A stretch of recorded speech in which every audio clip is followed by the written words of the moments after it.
Разделена од мајка му и без избистрен вид, се запозна со министерот за здравство.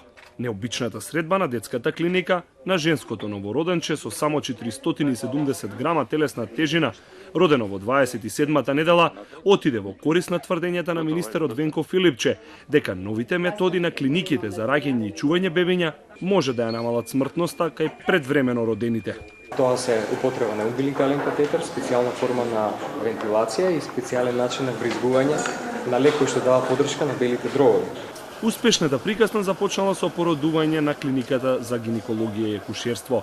Од тогаш малата девојка е во раце на тимот лекари, кои со нови методи и практики и помагаат да дише, да се храни и да ги прима лекарствата. Голем предизвик за нас лекарите.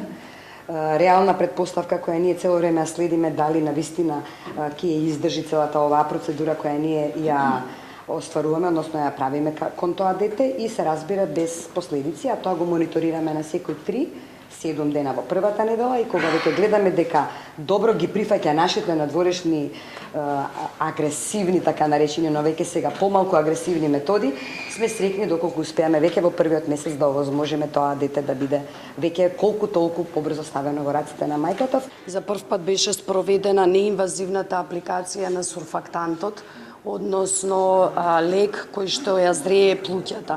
Неинвазивно значи дека не треба да го интубирате детето и да го ставите на машина. Многу нежно и елегантно се влегува во дишните патишта без било каква траума.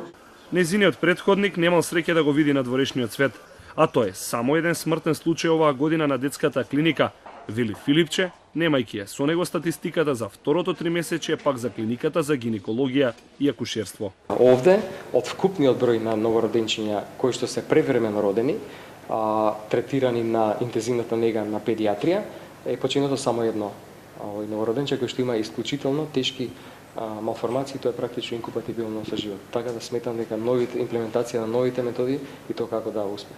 Додека заживеат сите нови методи и се приклучат сите најавени апарати, минатата година 193 деца не го преживеа најчесто предвременото раѓање, а за првите 3 месеци во 2018-та се повтори црниот биланс со 35 смртни случаи.